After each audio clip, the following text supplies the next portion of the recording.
Estamos en la carta a los Gálatas, capítulo 5. Vamos a leer el último versículo del capítulo 5, más los primeros 5 versículos del capítulo 6.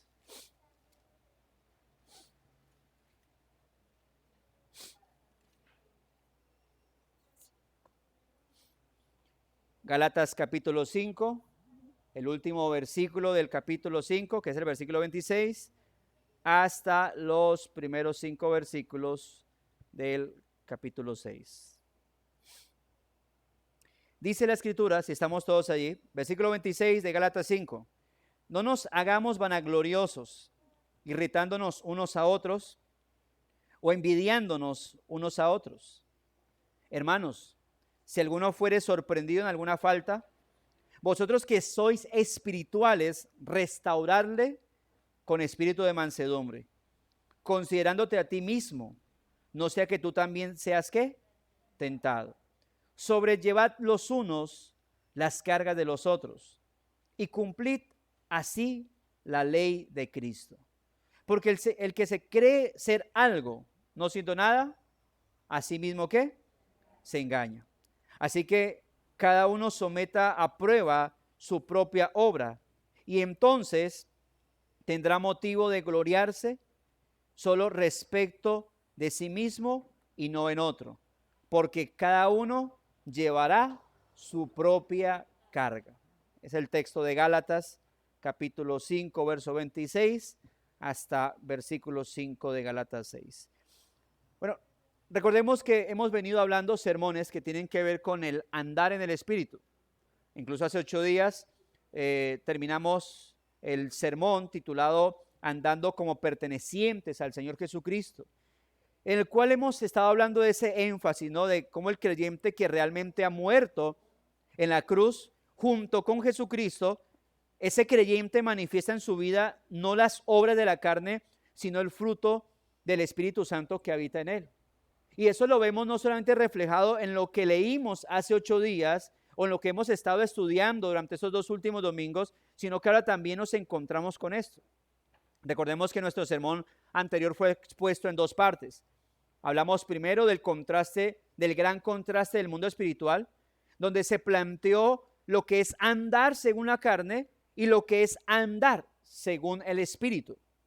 Luego vimos 2 verdades absolutas del mundo espiritual, siendo la primera que los que son de Cristo han llevado a la cruz su naturaleza pecaminosa, y siendo la segunda que los que son de Cristo viven y por lo tanto andan en y por el Espíritu. El apóstol Pablo nos dejó ver la diferencia entre vivir en el Espíritu y andar por el Espíritu, siendo obviamente el andar una consecuencia del vivir. La Escritura dice eso, ¿no? Si vivimos por el Espíritu, ¿qué cosa? Andemos también por el Espíritu. Entonces, repito, siendo obviamente el andar una consecuencia del vivir, o lo que también pudiésemos interpretar como que el que camina en el Espíritu, o que el caminar en el Espíritu es fruto del vivir en el Espíritu. Por eso aquel que profesa cristianismo, si realmente no vive en el Espíritu, no podrá manifestar en él el fruto del Espíritu Santo. Es decir, no podrá andar en él. Y este vivir y andar en el Espíritu no es otra cosa sino, como lo hemos visto a través de todos esos sermones, es mostrar, reflejar el modelo del carácter cristiano. Es mostrar la conducta del Señor Jesucristo en la vida de cada creyente. Cuando hablamos del fruto del Espíritu Santo en la vida del creyente, ¿qué estamos hablando sino de eso? Del carácter de Cristo reflejado en la vida de cada persona. El fruto del Espíritu es las características de Cristo en nuestra vida. Bueno, teniendo en cuenta que cuando hablamos del fruto del Espíritu Santo, mencionamos que el fruto del Espíritu Santo no solamente son 9 cosas, que el fruto del Espíritu Santo es un poco de cosas más, un poco de virtudes más, solo que el apóstol Pablo en Gálatas 5 se centró en 9 virtudes especiales. Por eso no se puede afirmar que estamos viviendo en el Espíritu si realmente, hermanos, si realmente el Espíritu no está gobernando nuestra vida.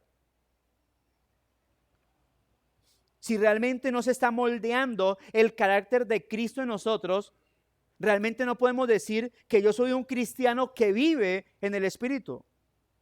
Se podrá hablar muy bonito y podremos explicar el Evangelio y podremos decir esto y lo otro de la sana doctrina, de las doctrinas erróneas, pero si la conducta de Cristo no se está reflejando en su vida, si el Espíritu Santo no está señoreando, gobernando su vida, su profesión cristiana es eso, una mera ¿qué?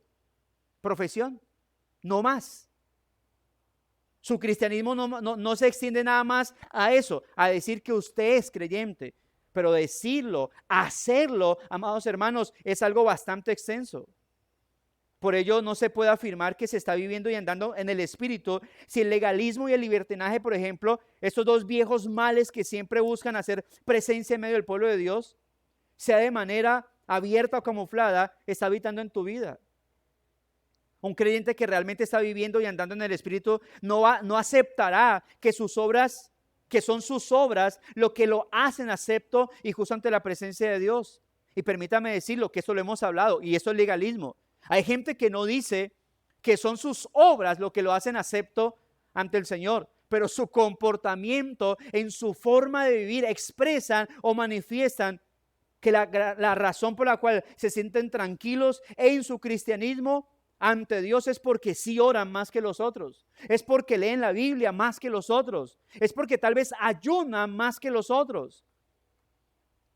Pero si bien esos son expresiones del fruto del cristianismo, del fruto del Espíritu en nuestra vida, no es por eso que nosotros somos aceptos delante del Señor. Eso es práctico el legalismo y por ende el judaísmo, ¿no? Solo que el judaísmo ya se extiende por el tema de la cultura, de la religión judía. Pero tampoco creerá que no importa, un cristiano que realmente viva y anda por el Espíritu Santo, tampoco va a creer que no importa cómo lleve su vida. No va a pensar o no va a actuar como que igual ya Cristo pagó por mis pecados y ya me hizo acepto delante del Señor, entonces no importa cómo yo viva mi vida, porque eso es lo que hace el libertinaje. Y el libertinaje, mis hermanos, no es cristianismo.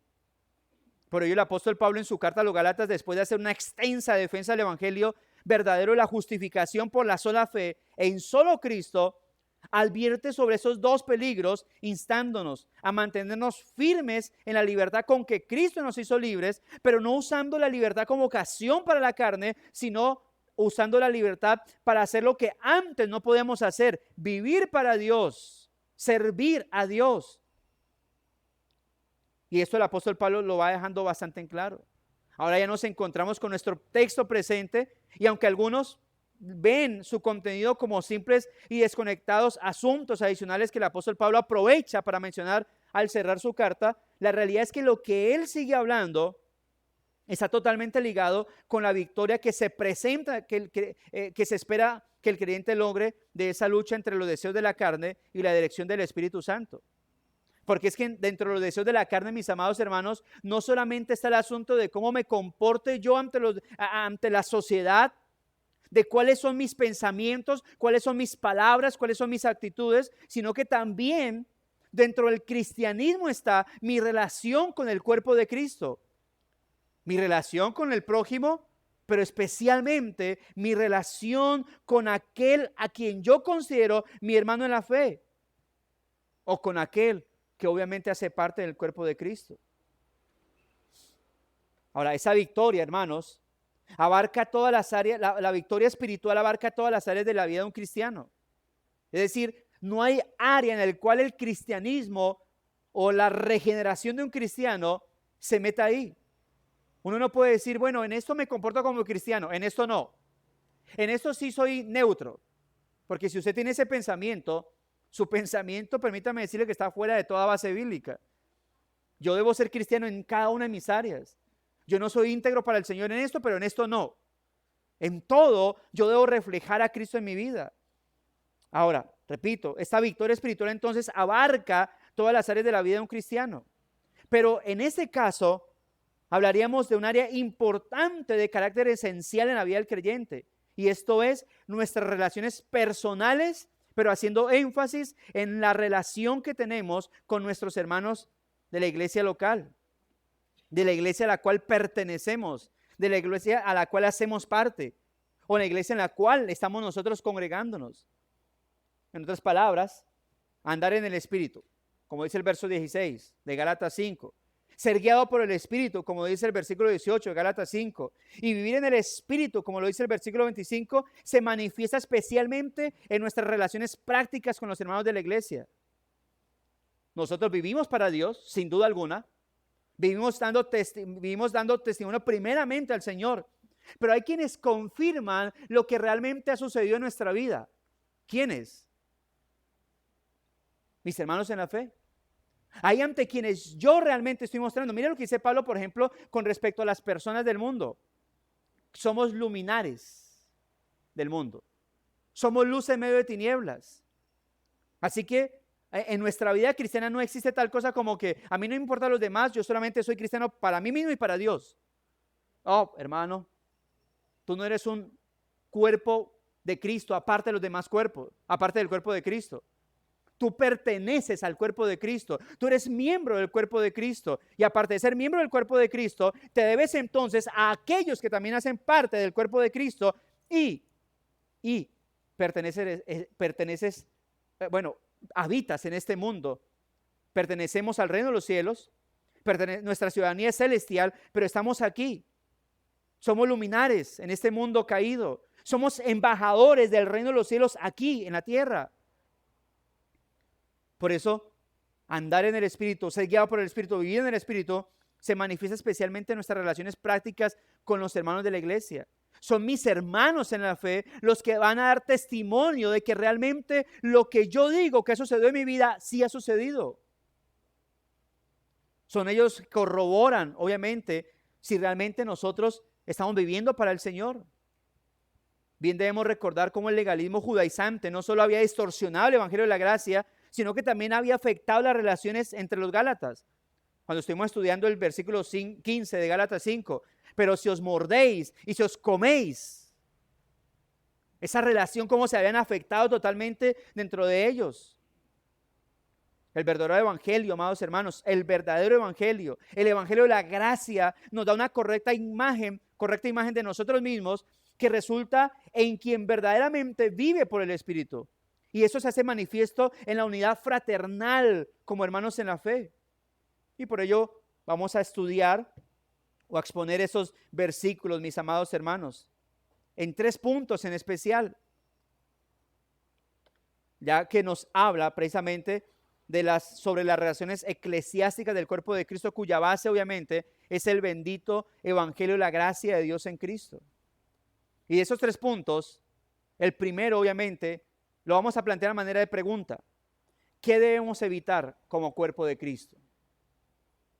Hay 3 preguntas que voy a plantear, que vamos a ir respondiendo conforme a lo que vamos leyendo o lo que hemos leído en estos textos. ¿Qué debemos evitar como cuerpo de Cristo? Versículo 26 de Gálatas 5. Ahora, muchas cosas, hermano, muchas cosas debemos evitar como cuerpo de Cristo, ¿no? Pero aquí el apóstol Pablo nos presenta una con toda claridad. ¿Cómo dice el texto? No nos hagamos vanagloriosos. Y la forma en cómo no nos vamos a hacer vanagloriosos, el apóstol Pablo lo desglosa en 2 puntos. No nos hagamos vanagloriosos. ¿De qué manera?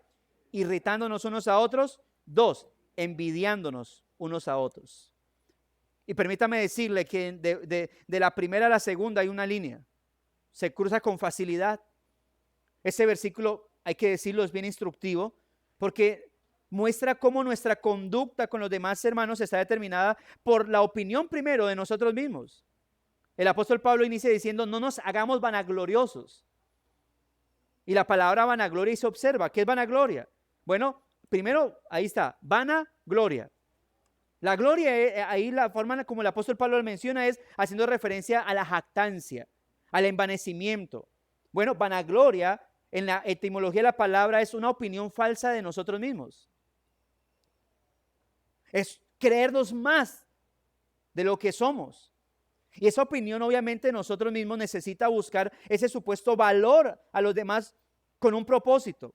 Un propósito que muchas veces no percibimos o que no queremos aceptar. La vanagloria lo que busca es llevarnos a tratar de ganar valor a expensas de los demás. Por eso, ¿cuál es la relación? No nos hagamos vanagloriosos. ¿Cómo? irritándonos unos a otros o envidiándonos unos a otros. Y se observa cómo esa relación, esa irritabilidad de la cual habla el apóstol Pablo es no buscando la competencia, no buscando la ira de los demás. Es decir, no podemos, en el cuerpo de Cristo no se puede entrar en una competencia, lo que lamentablemente a veces ocurre.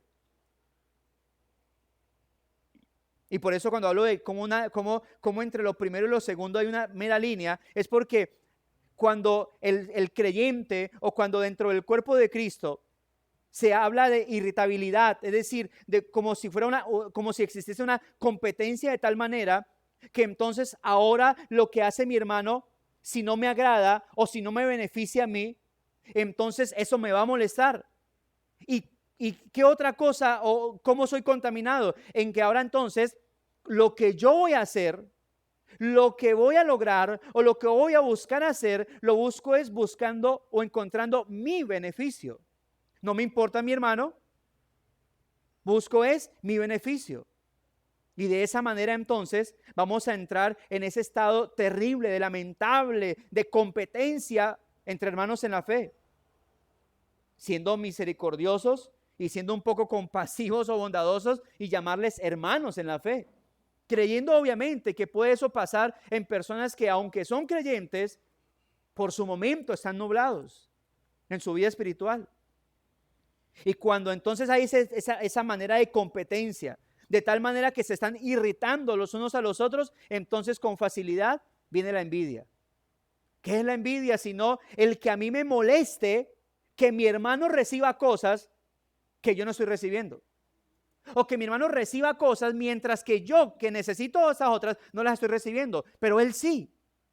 Y en vez de alegrarme, como dice Pablo, en vez de gozarme por la bendición de mi hermano, me molesta es que él esté recibiendo y yo no las esté recibiendo.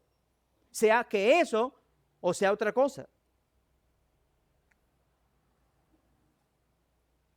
Esa forma de relacionarnos con el hermano que parte de ese concepto inflado de mí mismo y que necesita ganar valor a expensas de los demás, es una relación envenenada, hermano, que siempre va a terminar en conflicto.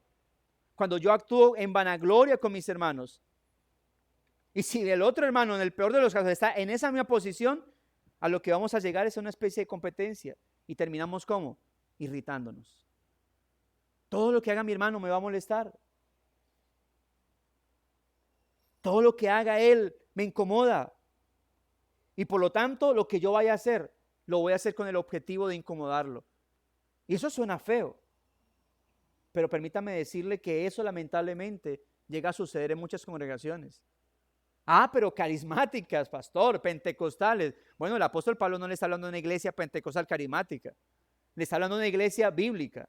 Una iglesia que él mismo fundó, una iglesia que él discipuló, que él enseñó, al cual le dio doctrina bíblica. Y a esos hermanos les está exhortando a que no actúen en vanagloria. Porque la vanagloria busca eso, su propia jactancia. Y si el hermano no me va a ayudar en eso, entonces vamos a entrar en competencia, vamos a entrar en conflicto. Porque empieza a existir una necesidad de gran valor, pero obviamente buscando en desafío el cómo aplasto a los demás, como si fuera un concurso. Nos relacionamos con el hermano comparándonos con él, pero desde una perspectiva inflada de quién es el mejor, quién hace mejor las cosas. Yo sé que no pasa aquí, ¿no? Y estoy seguro que no pasa aquí. Ay, el hermano, y lo estoy diciendo con sinceridad, el hermano subió a dirigir la oración, pero yo lo hago mejor. Pero yo tengo más elocuencia. Y el hermano, ¿por qué no sube? O por el hermano, ¿por qué sube y yo no subo? ¿Y por qué ponen a este hermano y a mí no me ponen? ¿Y por qué este hermano sirve en esto y a mí no me ponen en lo otro? Por eso hay un gran esfuerzo que debemos hacer como iglesia de Cristo, amados hermanos, al que las personas que son sean parte de la membresía de una iglesia entiendan cuál es su posición. Pero lamentablemente, esto de la vanagloria es algo, amados hermanos, que ocurre dentro de las iglesias. Estamos hablando, como dije, una iglesia cristiana, una iglesia bíblica, una iglesia formada, capacitada, nada más y nada menos por el apóstol Pablo, pero que tenía este tipo de problemas. No nos hagamos vanagloriosos. No busque su propia gloria. Mire lo que dice Filipenses, porque voy a citar este texto porque es la idea que Pablo tiene también, es la misma idea de Gálatas 5:26. Filipenses capítulo 2, versículo 3 al 4.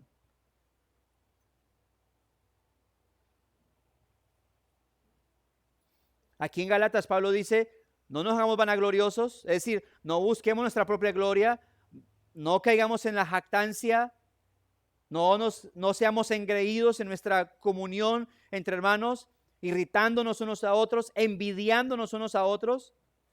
Como yo quisiera eso, el hermano, espero que deje de hacerlo para yo empezar a hacerlo. Ahora, mire la manera en como Pablo dice lo mismo, tiene la misma idea, pero con otras palabras, en Filipenses capítulo 2, versículo 3 al 4.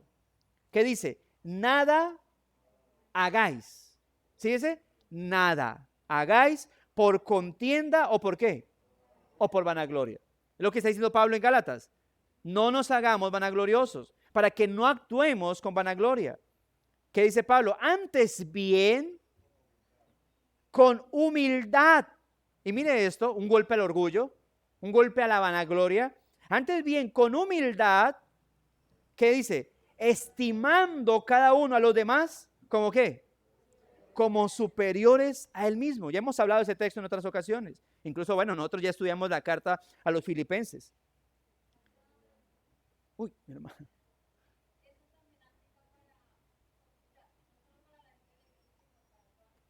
Sí, ok. Bueno, cuando dije uy, hermana, es porque estamos en el sermón, en el culto dominical, ¿no? Pero acepto la pregunta. Bueno, el contexto de Filipenses, mis hermanos, es eclesiástico. Por lo tanto, cuando el apóstol Pablo habla acerca, en este caso, en este punto, de cómo nosotros debemos estimar a los demás como superiores a nosotros mismos, lo hace en un contexto eclesial. Ahora, el hecho de que ese contexto sea eclesiástico, mis amados hermanos, no significa que ante el prójimo, al que es inconverso, a él sí yo pueda ponerme por encima de él. No, porque al final el cristiano siempre tiene una actitud de ¿qué? De servicio a los demás, de esclavo. Por ejemplo, en Colosenses vemos cómo el apóstol Pablo hace referencia a cómo debo trabajar ante mis jefes inconversos.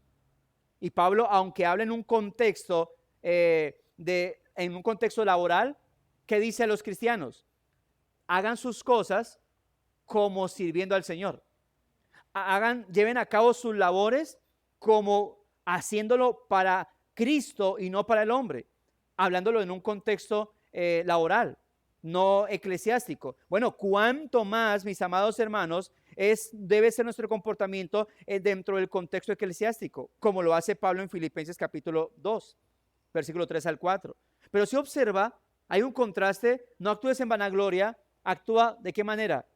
Con humildad. Y la humildad siempre, la humildad cristiana, lo cual es una virtud, y precisamente, permítame decirle, es una virtud no aceptada y no recibida por el mundo, porque la humildad siempre busca es en qué puedo servir a los demás y hacerlo con una actitud obviamente no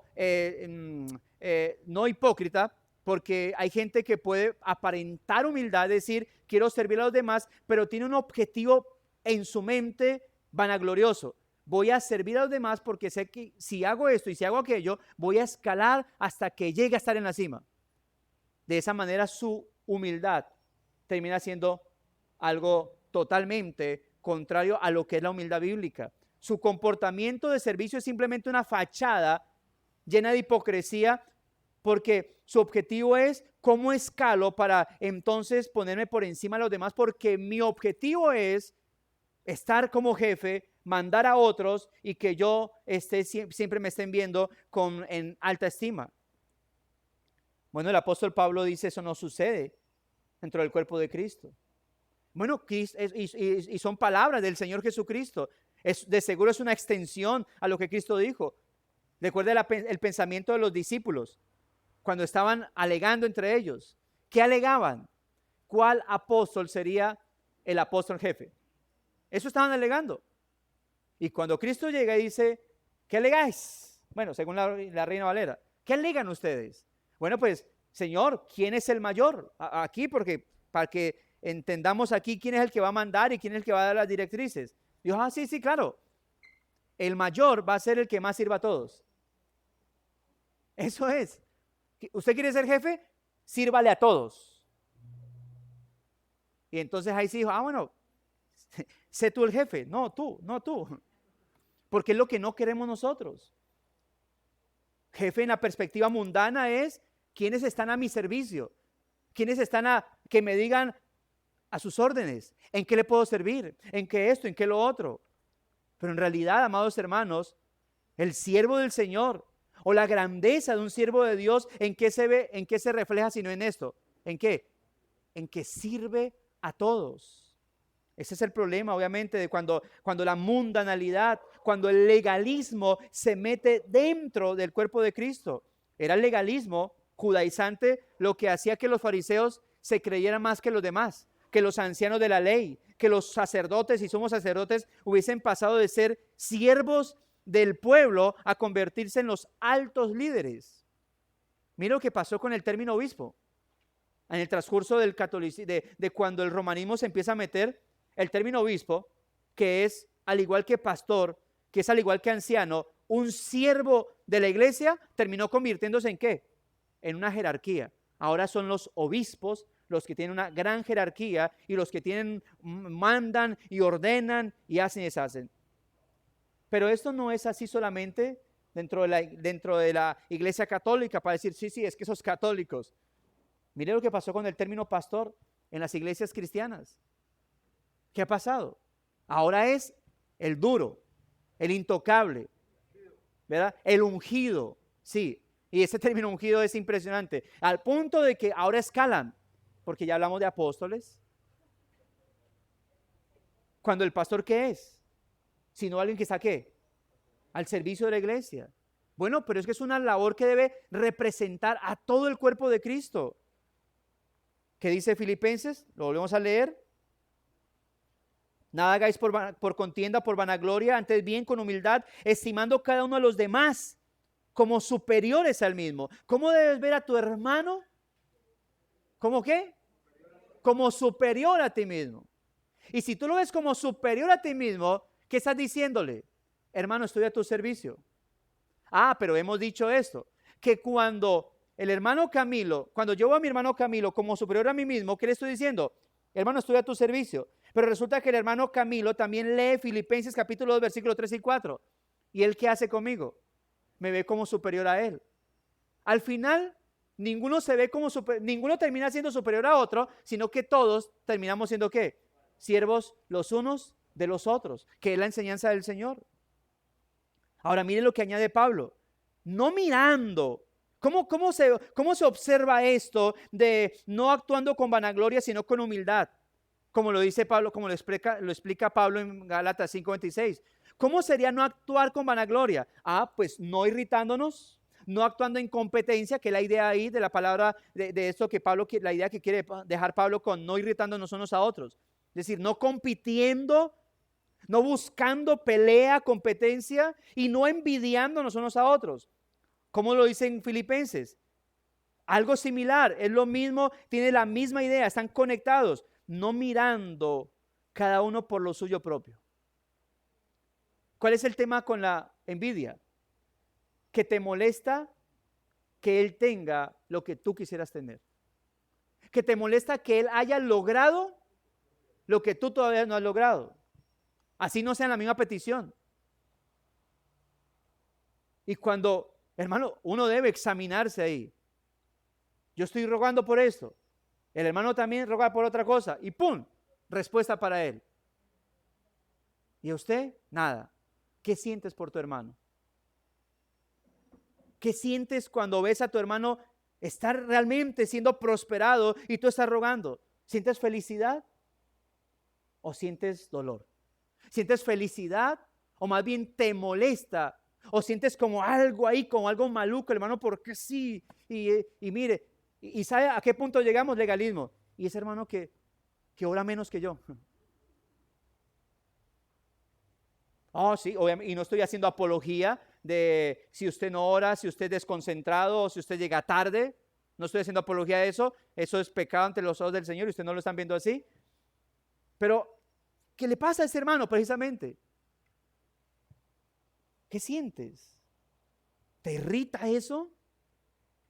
¿Qué sientes cuando una bendición se te responde? ¿Cuál es tu comportamiento ante los demás? Estoy estrenando gafas. Hermano, tus gafas están viejas. Yo estoy estrenando. Gloria al Señor. Dios a mí me está bendiciendo. ¿Tú estás orando como yo? Porque hermano, mire que el Señor a mí me escucha porque es que yo soy un clamador, mejor dicho. ¿Qué estás causando en la vida de los demás? ¿Qué dice Pablo? No hagáis nada por contienda, por vanagloria, antes bien con humildad, estimando cada uno de los demás como superiores al mismo, no mirando cada uno por lo suyo propio, sino cada cual también por lo de los otros.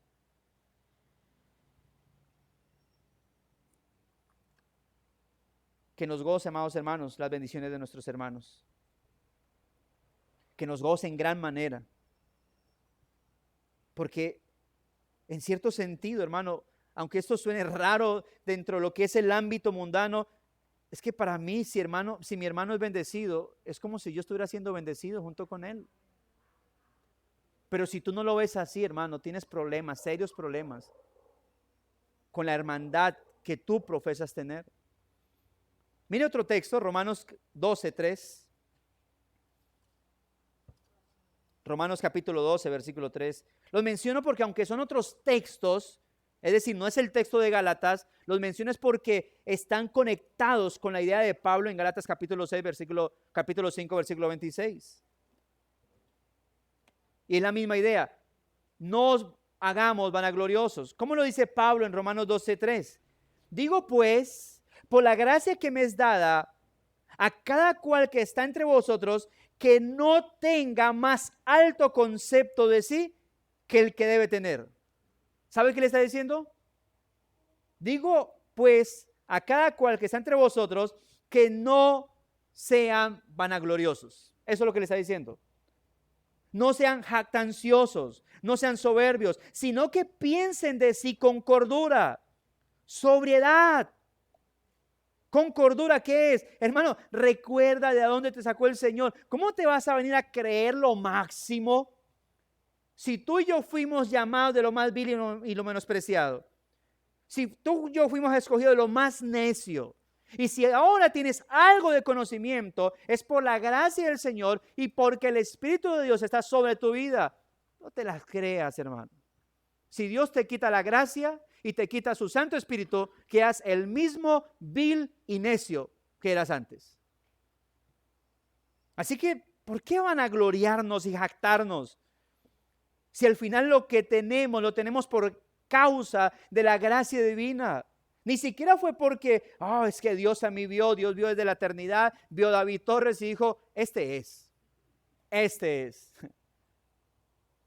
Mira cómo ora.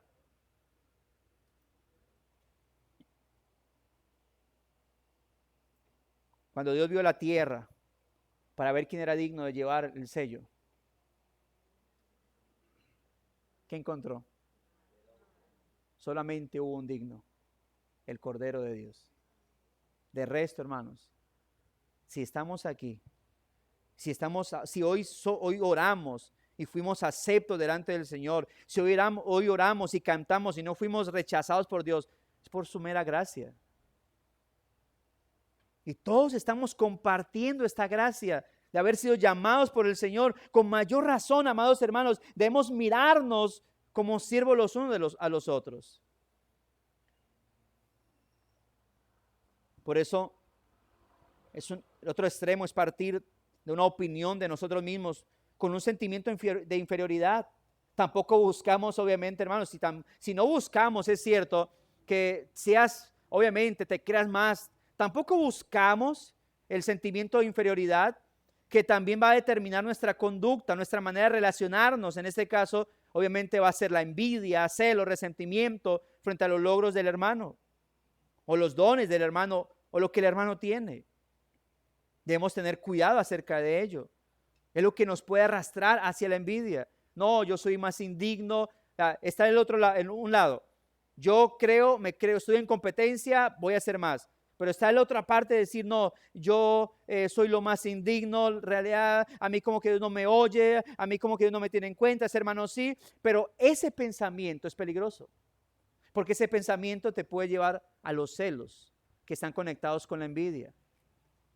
Pero él tiene, yo no puedo tener. Tener cuidado con ello, amados hermanos, porque al final todo lo que podamos tener, tanto mi hermano como nosotros, al final todo es un asunto de la gracia y de la soberanía del Señor. Cuando Pablo habla de los dones, por ejemplo, de los dones espirituales, ¿qué dice?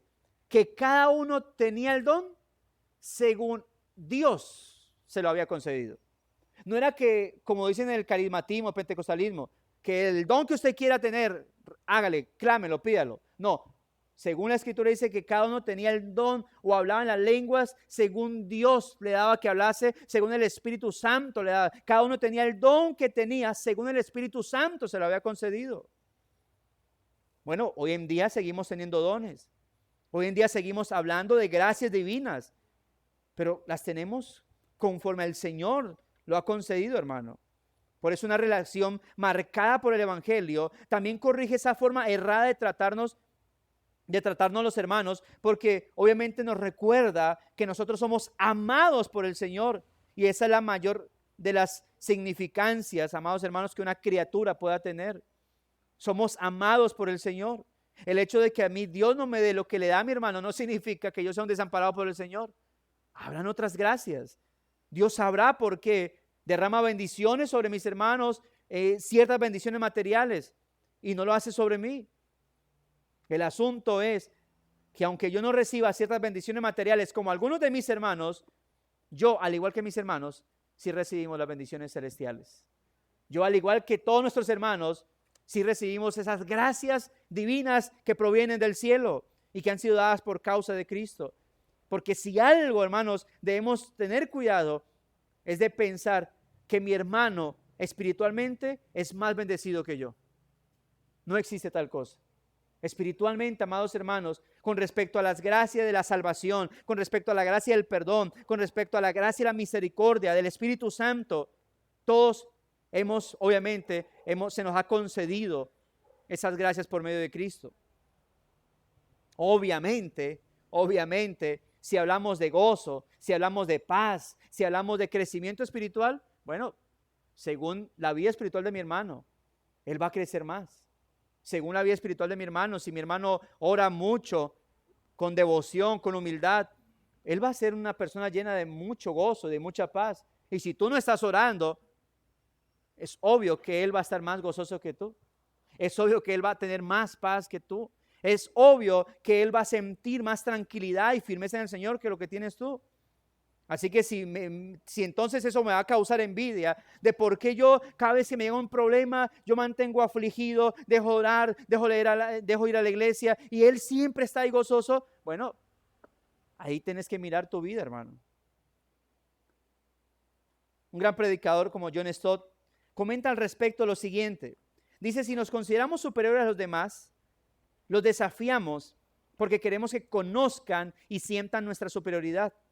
Si por otra parte los consideramos superiores a nosotros, los envidiamos. En ambos casos, nuestra actitud se debe a la vanagloria o al engreimiento a que tenemos una opinión tan ficticia de nosotros mismos que no podemos soportar rivales. Por eso, si hemos de mirar a nosotros, a los demás hermanos, como superiores a nosotros mismos, lo debemos ver no en vanagloria, sino en ¿cómo? En humildad. Porque tú puedes ver a tu hermano como superior a ti mismo, en vanagloria. Y si lo haces en vanagloria, entonces entras en competencia con él, o entras en irritabilidad o en envidia. Pero si en humildad, y yo añadiría la mansedumbre, que son dos virtudes que están siempre estrechamente unidas, en humildad y mansedumbre, lo ves como superior a ti mismo, no te molesta, simplemente vas a servirle. Y si el hermano no te sirve, allá él. Porque lo que yo hago, ¿lo hago para quién?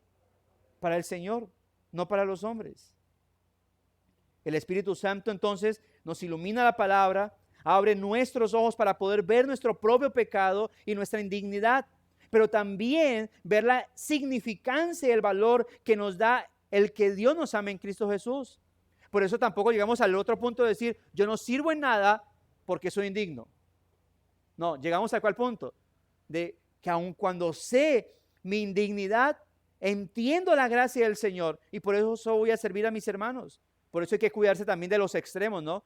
De decir, bueno, pues tampoco no me creo superior a los demás, pero sí tampoco me creo el peor de los inferiores. Pablo dijo acerca de sí mismo, yo soy el más pequeño de todos los apóstoles, pero eso no lo detuvo ¿a qué?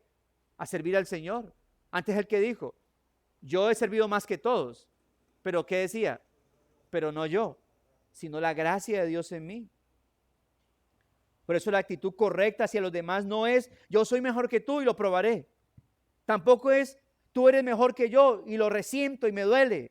La actitud correcta nos la da el bendito evangelio que nos humilla recordándonos nuestra condición real y que nos levanta al recordarnos, amados hermanos, también que por la gracia de Dios es que somos aceptos en Cristo, en el amado.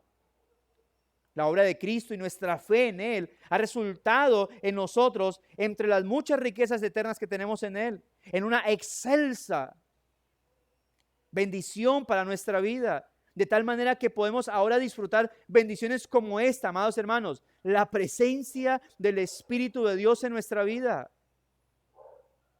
Somos indignos, somos insignificantes, es cierto, pero mira lo que ha hecho Dios con esos indignos e insignificantes seres humanos. Ha colocado algo excelso sobre la vida nuestra, su Santo Espíritu. Por lo tanto, indignos sí, insignificantes claro, pero capacitados para poder ¿qué? Servir a los demás. Tienes al Espíritu de Dios si eres creyente. Tienes la bendición de Cristo en tu vida si eres creyente. Por lo tanto, aunque incapacitados, como diría el apóstol Pablo, nosotros para servir al Señor somos incompetentes, pero Él nos ha dado ¿qué? La competencia de poderle servir. Incapacitados en naturaleza, pero capacitados sobrenaturalmente por Dios para que podamos estar aquí y servir al Señor. Por eso, hermanos, la obra de Cristo y nuestra fe en Él ha resultado en nosotros entre las muchas riquezas. Tenemos al Espíritu de Dios en nuestra vida y por eso ahora podemos servir a nuestros hermanos en la fe, podemos servirles con relación de amor, servicio, para edificación de ellos. Esto ya el apóstol Pablo lo ha dicho anteriormente, respecto a acentuando que nuestro caminar en el Espíritu verdaderamente está íntimamente ligado a nuestras relaciones con los hermanos. En Gálatas 5, versículo 13 al 14, recordemos ese texto. Porque nosotros, hermanos, a libertad fuisteis llamados, solamente que no uséis la libertad como ocasión para la carne, sino, si lo tiene ahí, ¿qué dice? Servíos por amor los unos a los otros. ¿Se observa? No es una idea nueva que Pablo está planteando aquí en Gálatas. No es cuando él dice, no nos hagamos vanagloriosos, irritándonos unos a otros, envidiándonos unos a otros. Parte de lo que está diciendo esto, Pablo lo ha planteado anteriormente cuando dice servíos por amor los unos a los otros. Porque la contraparte sería ¿cuál? Actuar en vanagloria, actuar con irritabilidad o incompetencia y actuar con envidia. Mira lo que dice, porque toda la ley en esta sola palabra se cumple, amarás a tu prójimo como a ti mismo. Entonces, ¿cómo no debemos actuar, amados hermanos, o qué debemos evitar como cuerpo de Cristo? La vanagloria, la sobreestimación personal, de tal manera que entremos en competencia con los hermanos, de tal manera que nos moleste, nos duela, nos hiera verles bendecidos o avanzar.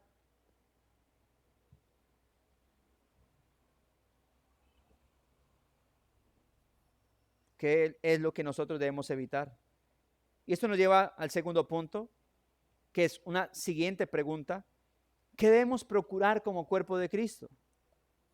Con esto en mente,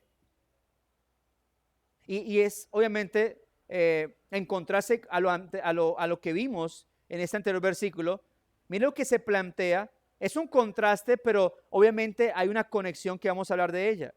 ¿Qué dice? Hermanos, si alguno fuere sorprendido en alguna falta, vosotros que sois espirituales, restaurarle con espíritu de mansedumbre, considerándote a ti mismo, no sea que ¿qué? Que tú también seas tentado. Ahora, ¿cuál es la conexión de esto con lo anterior? Bueno, es que si el hermano no entiende que no debe ser vanaglorioso, que debe apartarse de esa competencia entre hermanos, que debe salir de esa envidia hacia los hermanos, si él no sale de eso, el problema es que la caída de un hermano va a ser como la oportunidad de él. ¿Para qué? Sobresalir. Miren lo que pasó con los filipenses.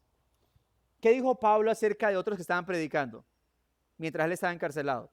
Que había unos que predicaban por contienda, aprovechando de que él estaba encarcelado. Entonces, ¿qué dijeron? Nuestra oportunidad para sobresalir en su vida supuestamente ministerial. Y Pablo, ¿qué decía? Ellos lo hacen por molestarme a mí, pero lo que no saben es que a mí me da alegría, porque ellos lo hacen por contienda, pero lo importante es esto: Cristo es proclamado. Así que si buscaban hacerle dar envidia a Pablo, Pablo estaba ¿qué? Feliz porque ellos, ahora, problema de ellos obviamente, pero Pablo decía, allá ellos, para mí lo importante es que Cristo está siendo predicado. Así ellos lo estén haciendo de la manera.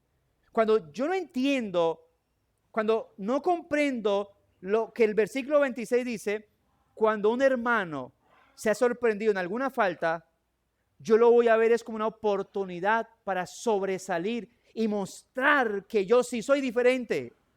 Pero cuando entiendo que no debo actuar en vanagloria, cuando entiendo que no debo irritar o entrar en esa etapa de competencia y de irritarme con mi hermano, con mis hermanos, o envidiar a mis hermanos, entonces mi posición es de servicio, de tal manera que voy a entender lo que dice el versículo 1. Hermanos, si alguno fuere sorprendido en alguna falta. ¿Cuál es el problema que se nos presenta entonces en el versículo 1? Que alguien tal vez pueda cometer alguna falta. ¿Qué está diciendo? Pecado. Que alguien infrinja alguna ley del Señor. Ese es el problema que se nos plantea. Ahora, ante ese inconveniente que plantea el apóstol Pablo en la iglesia, y que seguro si lo plantea es porque está sucediendo, y bueno, estamos ante una iglesia que está teniendo problemas doctrinales, pero también problemas de unidad. El problema entonces, ¿cuál es? Si algún hermano, si alguno fuere sorprendido. ¿Quiénes deben intervenir en ese caso? ¿Cómo lo llama Pablo? Vosotros que sois espirituales. ¿Ve? ¿Qué dice Pablo? ¿Cómo los llama a actuar? A actuar como espirituales. En este caso, esa expresión, vosotros que sois espirituales, me lleva a recordar la manera en cómo el apóstol Pablo se dirige a los corintios. Cuando él está hablando, dice lo siguiente: si alguno se considera espiritual, reconozca que lo que yo hablo son mandamientos del Señor. Es la misma expresión aquí. Vosotros que sois espirituales, y esto es para dos llamados. Uno,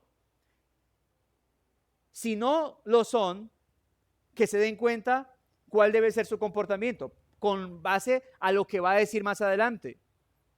O también, obviamente, si se creen espirituales y no lo son, con lo que va a decir, dejarles en claro que su comportamiento no es de espirituales, que su comportamiento no es de un hermano espiritual. Por eso él dice, hermanos, si alguno fuere sorprendido de alguna falta, vosotros que sois espirituales.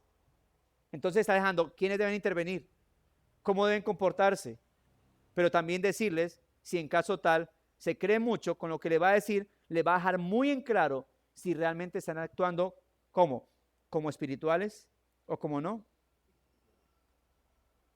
Todo creyente, obviamente, es espiritual, es cierto, pero cuando hablamos del creyente que es espiritual, su comportamiento va a determinar es qué tipo de creyente espiritual es o no. Un creyente espiritual pero decaído, un creyente espiritual, ¿de qué manera? Todo el cuerpo de Cristo, la iglesia en especial, los miembros de la iglesia local, tenemos esa responsabilidad de exhortación, de ánimo, de corrección, de consuelo. Pero se requiere madurez a la hora de relacionarnos entre hermanos. Y esa es la enseñanza previa que hemos obviamente mencionado o lo que estamos mencionando en el punto anterior con base al versículo 25. Por eso algunos expertos en las escrituras, más estudiosos, insisten que deben ser los creyentes maduros. Obviamente creo que el contexto lo señala previamente, que anden en el Espíritu, los que deben trabajar en la restauración de los hermanos, en aquellos, o deben trabajar con aquellos que se encuentran en la situación que plantea Pablo al principio del versículo 1. Hermanos, si alguno fuere sorprendido en alguna falta, vosotros que sois espirituales, ¿qué? ¿Qué hay que hacer? Restaurarle. Restaurarle. La palabra restaurarle tiene que ver como pónganle en orden o restáurenlo a su condición anterior. Eso es lo que implica el término restaurarle. Pónganlo en orden o restáurenlo a su posición anterior. Incluso es un término médico usado para poner en un lugar un hueso que fue dislocado. Ahí la palabra que está griega es cuando el hueso se dislocó y ¿qué hacen? ¡Tah! Lo acomodan y eso duele, ¿cierto? Los que se han tronchado, los que se han dislocado. La palabra que se utiliza ahí es restaurarlo a su posición correcta. Por eso no se nos dice aquí exactamente cómo hemos restaurar a nuestro hermano caído, pero sabemos por las escrituras y por la enseñanza de la disciplina eclesial que Mateo 18, 15 al 17 nos da una ilustración de cómo se debe restaurar a un hermano que ha pecado. Si pecó contra ti, ¿qué tienes que hacer? A la luz de la palabra, ir a hablar con él, ¿cierto? No es ir a decirle a todo mundo lo que tu hermano te hizo, sino si demuestras, si tienes bases bíblicas de que lo que tu hermano hizo realmente es un pecado contra ti, a la luz de la palabra, ¿qué haces? Vas con él y le dices, mira hermano, la palabra dice esto y lo otro y tú pecaste. Para próximas, cuando empiece a sonar así, algún hermano que saque el perro a la calle, ¿sí? Para que no incomode ni a los que están aquí ni a mí, como lo está haciendo. Ahora, ¿cuál es el otro asunto? Que si al hablar con ese hermano, ¿qué pasa? Ese hermano no se arrepiente, ¿qué hay que hacer? El hermano afrentado va y busca a hermanos espirituales, ¿verdad? Hermanos maduros en la fe, si hablamos desde la eclesiología, que sean miembros de la iglesia, unos 2 o 3, ¿y qué hacen? Van y hablan con ese hermano y le dicen a la luz de la escritura que ha fallado y lo llaman al arrepentimiento. ¿Sí? Lo llaman al arrepentimiento. No es que se rega el chisme por toda parte, decir, mire, ese hermano me hizo esto y lo otro, y se forma la murmuración, la calumnia. Y si en caso tal no funciona así, y si es posible,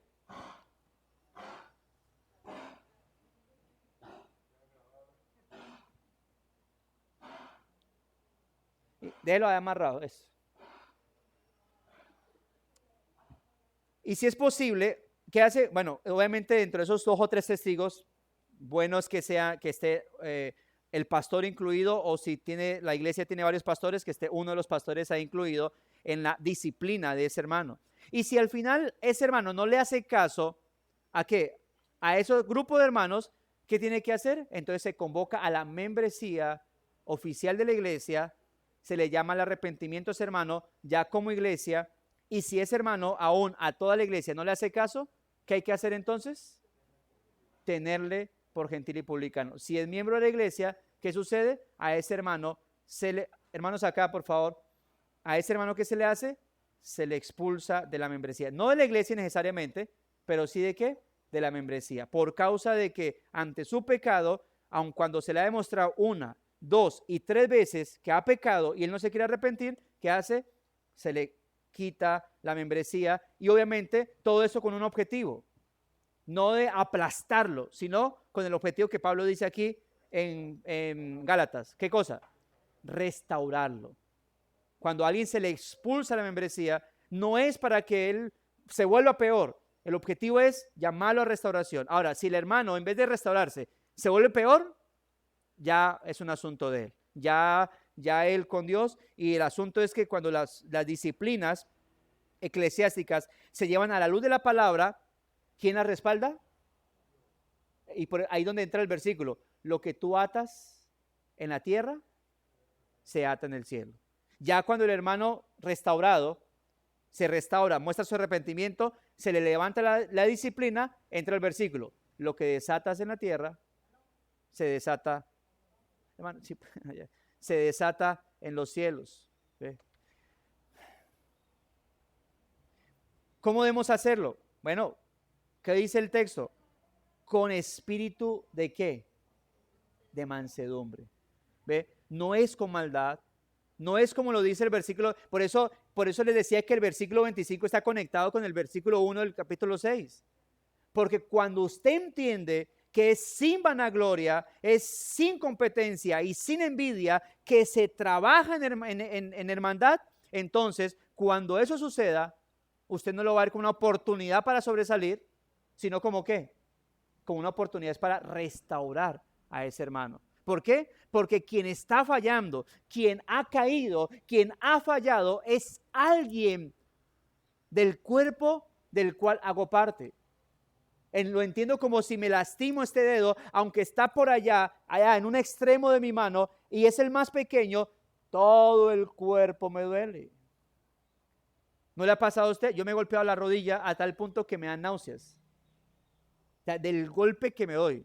La hermana tiene ahí, tuvo su golpe, y uno siente un golpe impresionante, y usted dice, ay, se golpeó la rodilla, le dolió nomás ahí. No, todo el cuerpo. Asimismo, cuando yo entiendo cómo no se debe actuar conforme a Gálatas 5:26, entonces, cuando un hermano falle, ¿a qué voy a estar? Al servicio de mi hermano.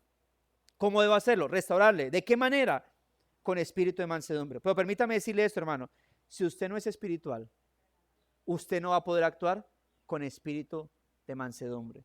Si usted no es espiritual, por eso le decía que cuando Pablo dice, vosotros que sois espirituales, lo que está es confrontando a esos hermanos, poniéndolos ante un espejo a decirle, ustedes que son espirituales deben restaurar a este hermano con espíritu de mansedumbre y considerándose ustedes mismos. Si el hermano no asume la restauración del hermano y no lo hace con mansedumbre, ¿qué pasa con ese vosotros sois espirituales? ¿Qué van a entender ellos?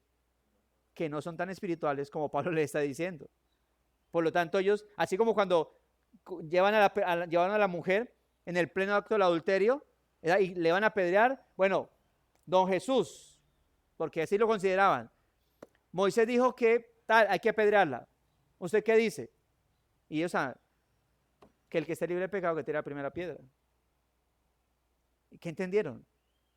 Les tocó dejar su piedra y salir. Vosotros que sois espirituales, restaurarle con espíritu de mansedumbre. Pero resulta que no quieren ni restaurarlo, ni tienen mansedumbre. Así que el vosotros sois espirituales no es para ellos. Pero estamos seguros, o estoy seguro de que no todos los de Gálatas estaban mal, que habían algunos. Pero aquellos que se creían aquí, con esa palabra, estarían siendo confrontados. Bueno, desde el anterior. Considerándote a ti mismo. Eso es humildad. Mansedumbre y humildad. Considerándote a ti mismo, no sea que tú también seas tentado.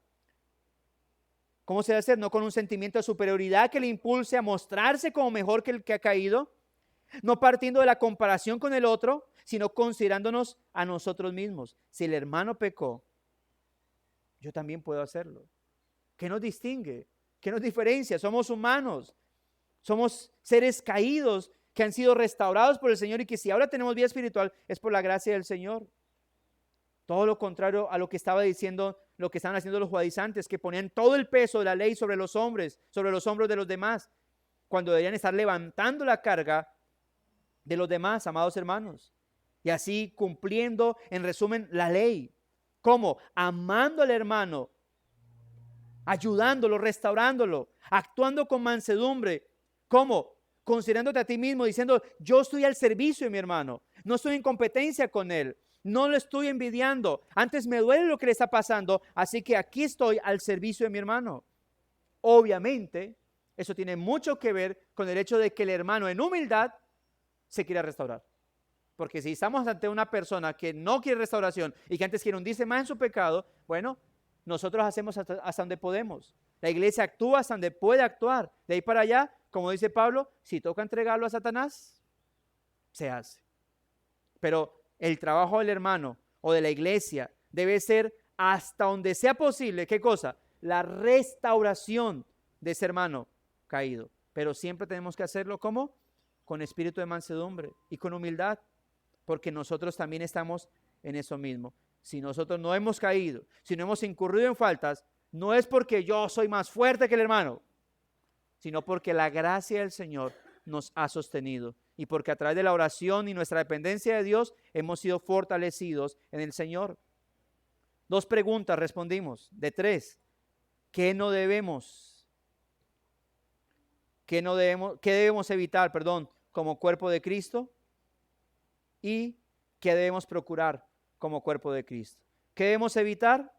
La vanagloria, la jactancia, la soberbia. ¿Qué debemos procurar? La mansedumbre, la humildad, la restauración, la edificación de nuestros hermanos en la fe, mis amados hermanos. Es así como entendemos el Evangelio y es así como debemos actuar. Pero todo esto, mis hermanos, ¿qué tenemos que hacer sino para llegar a este punto? No lo vamos a hacer simplemente con nuestro raciocinio. Recordemos que venimos hablando de ¿qué? De la importancia de ¿qué? De vivir y andar en el Espíritu. Por eso es una conexión, no es un tema diferente. Es como si estuviéramos hablando de andando en el Espíritu o demostrando nuestro andar en el Espíritu a través de nuestra coinonía eclesial. Es lo que estuviéramos diciendo. Una tercera parte, un tercer sermón basado en lo que es vivir y andar en el Espíritu. Solo que en esta ocasión, ya no con respecto a nuestra relación con Dios y nuestro comportamiento, sino ahora manifestándose eso en ¿qué? En la relación con mis hermanos en la fe. Como tratas a tus hermanos, lo que deseas para tus hermanos es lo que va a demostrar si realmente tú eres un creyente que anda en el Espíritu o simplemente uno que profesa cristianismo y que lo que busca es simplemente un reconocimiento personal. O simplemente estás aquí por estar, pero no con un objetivo de dar gloria al Señor ni con un objetivo de edificar a los hermanos, sino simplemente o estás aquí porque no tengo nada más hoy que hacer o simplemente porque necesito ganar puntos ante los demás para que yo pueda resurgir en este mundo. Pero estoy seguro que eso no es lo que pasa aquí. Y si sí, que el Señor con su gracia y su Espíritu nos ayude, amados hermanos. Quedamos pendientes con la siguiente parte de nuestro sermón. Oremos a nuestro buen Dios, mis hermanos. Padre bondadoso, gracias, Señor, por tu palabra. Aquí estamos delante de ti, Señor, encomendando a ti nuestra vida, bendito Dios, pidiéndote, Señor, que nos ayudes, que nos fortalezcas cada día, Señor. Porque somos humanos, porque somos débiles, Señor, hechos del polvo, inclinados a pecados, muchos. Entre ellos, Señor, la vanagloria, no somos libres de ello, no es un pecado que no nos toca, es un pecado ante el cual tenemos que también combatir.